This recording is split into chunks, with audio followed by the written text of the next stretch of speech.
The innovative metal casting process of the future is here today. Lost foam casting has been slow to develop, but is finally a technical and commercial success.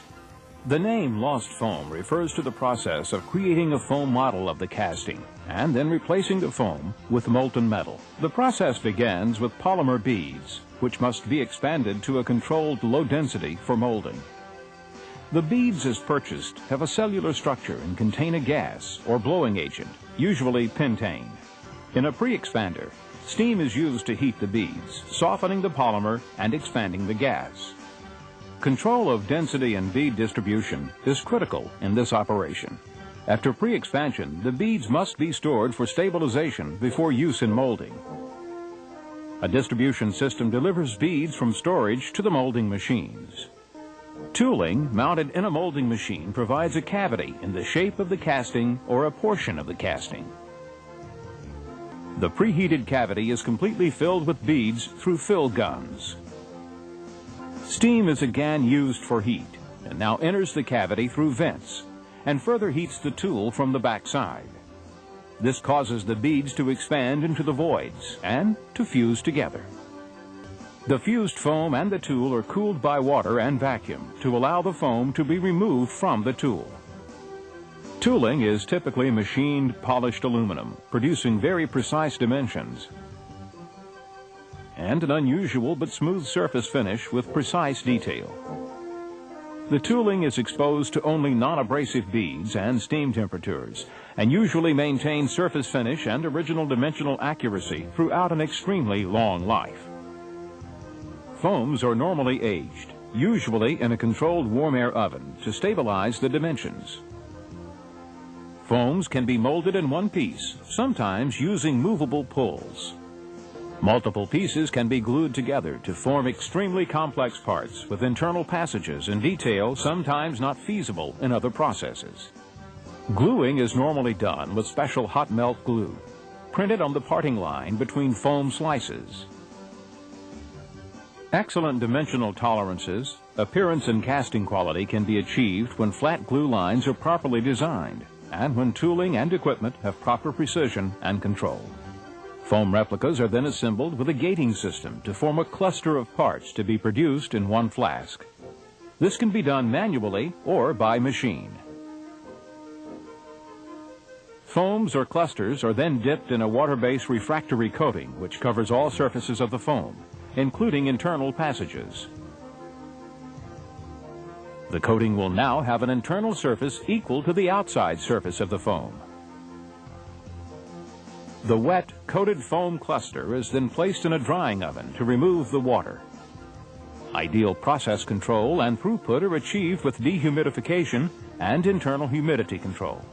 The coated dried cluster is placed in a special steel flask, either manually or automatically. Dry sand with no additives is then rained around the cluster and vibration is applied to the flask.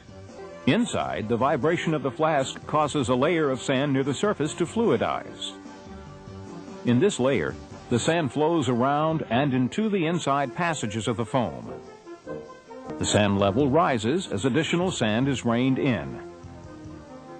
Below the fluidized layer, the weight of sand above, together with vibration, causes the sand grains to move closer together, compacting them. The vibration and the flowability of dry sand causes densities of the compacted sand around the coated foam to be 10 to 15% higher than in other sand processes. Proper control of vibration and sand fill can ensure low foam distortion and full rigid backing of the coating. Some systems use synthetic mullite in place of sand to further improve cycle times and dimensional tolerances. After fill and compaction, molten metal is poured into the cluster.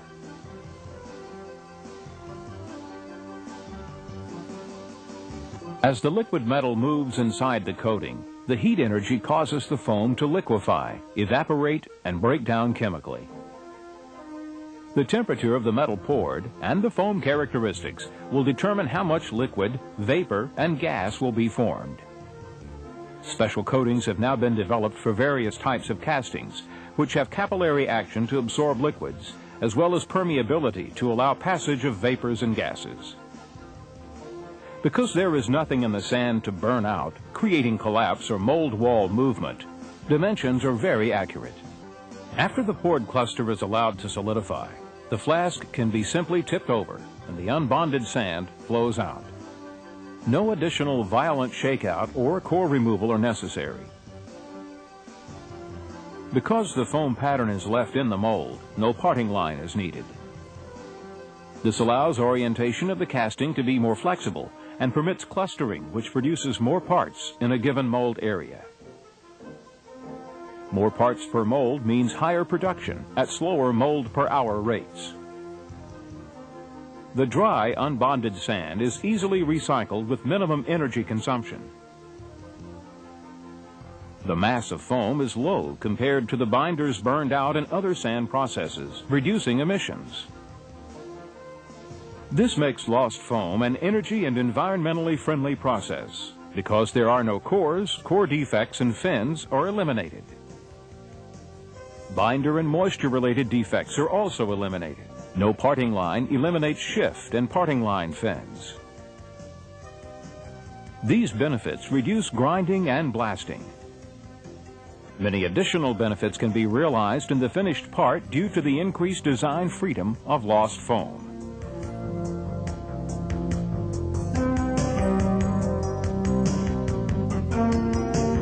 Much of the standard foundry work includes draft and fillets that has been traditionally put on parts.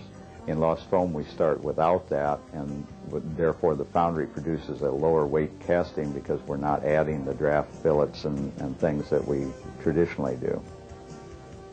Yeah, anytime you combine parts, multiple parts into one, you have much less chance for variation both in the machining and the assembly. The reliability of a one single piece component as opposed to 3 castings assembled together is much higher. The benefits can only be achieved by re-engineering the part or even the final product to fully utilize lost foam. Lost foam can significantly reduce the final product cost by bringing value added to the casting.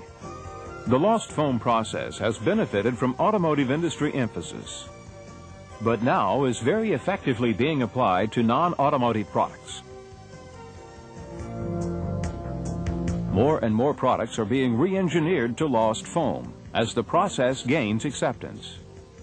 Lost foam is here today as a production-ready process and can only continue to grow and improve.